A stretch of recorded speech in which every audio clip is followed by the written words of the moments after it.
অতঃপর উনি পদত্যাগপত্রে সই করে শেষবারের মতন রাইটার্সের সিঁড়ি বেয়ে নিচে নামলেন।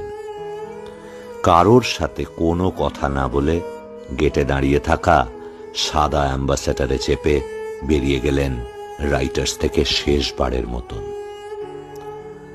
ফেলে গেলেন একটা চেয়ার, একটা মস্ত লাল বাড়ি আর আলমারিতে সাজানো নিয়োগ নির্দেশের হাজার হাজার ফাইল। উনি যখন শেষবারের মতন রাইটার্স থেকে বেরোলেন, সেই বছর শিক্ষকতায় নিয়োগ হয়েছিল 11,723 জন।